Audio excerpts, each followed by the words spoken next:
Hey everyone, it's David here from Freedom Founders.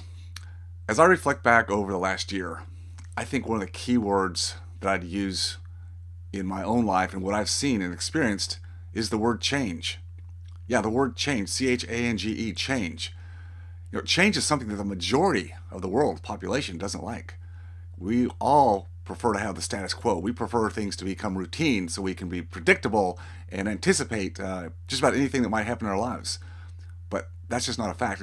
In fact, the actual fact is that change is happening faster today than it ever did in years past, decades or generations past. Change is happening at light speed with technology, with automation, with artificial intelligence. The world is changing so quickly. Information passes so fast today at a pin drop. And so we have to, if we're going to stay up with the change, if we're going to continue to be able to adapt to the change and not run from the change, but actually learn to embrace the change, we've got to become a little bit uncomfortable. We've got to get good or get comfortable at becoming uncomfortable. Because you can only change when you're forced to put yourself in positions you haven't been before. Let me give you an example. A number of years ago, when I was learning to better communicate my passion, my purpose, my why in life, what I really discovered was how I wanted to help people, I had to learn how to speak better, to communicate better. I'd never done any front of the room speaking or speaking in groups of any size, and so I had a coach. Again, that's a key word, coach. I had a coach to help me through the process of change or improving myself, adapting myself to become a better communicator. I had to if I want to get my message out, right? And so one of the things that he found, my coach, is that I do a lot of thinking up here, a lot of processing in my head. I'm sure you do too. I'm an analytical type of guy. And I would tend to speak from my head, too much analysis, right? Rather than speaking more from my heart. Well, how did he get me out of that? He said, David, you need to make yourself uncomfortable. He told me, and I followed his instructions. He said, sign up for the improvisation class, the comedy club class, in your city. They're in every major city. And he's right.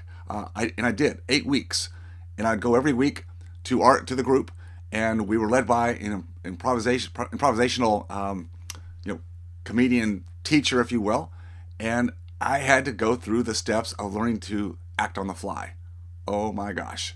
I am not an actor whatsoever. I've never been in theater at all, and so this was a huge displacement for me. Huge.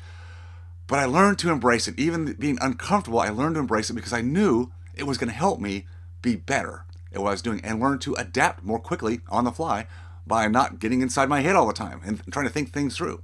So that's just one example of how embracing being uncomfortable can help with change. The people that are hurting the most today, in most cases, are those who are living their life as if it was the same, 10 years, 20 years, 30 years ago. The same, and they predict that it's going to be the same way going forward, 10, 20, 30 years. And it's not. It never will be. Those are the people that have the most trouble because they can't change. They try to run from change. They try to deny change. You can't deny change. You have to embrace the change around you, around us. If you're doing things the same way in your business or your practice that you were even 2 years ago, you're already behind the curve. And it's not easy to do. But here's the key. The key is to learn how to be better at making change and embracing that change and seeking and finding the opportunity in change, because there's always great opportunity in every change. You've got to change your environment.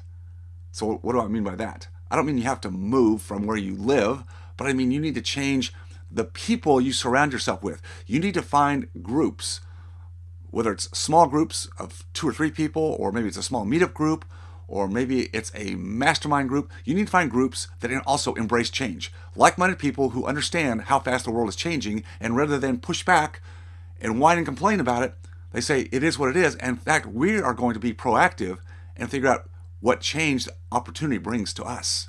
See, that's the world I live in today. That's why I spend a great part of my year in different mastermind groups. I love mastermind groups because they challenge me. They push me to be a deeper thinker, to think outside the box, to get outside my comfort zone, to really play the game. And life is a game, if you want to look at it that way. I think life is a game. And I like to live it with other people that are fun to live with. We don't run from change. We all have struggles. We have challenges. But you know what? We look at those challenges and struggles as the opportunity, not as the setback that it may be in a short run, but in the long run, it's an opportunity. But you've got to change your environment. You can't do life solo. Don't try to be the hard-working rugged individualist, the John Wayne type. That's good character, but it's not going to get you that far in life. You've got to learn to collaborate with other people, multiply your efforts, create the synergy with other people that are like-minded.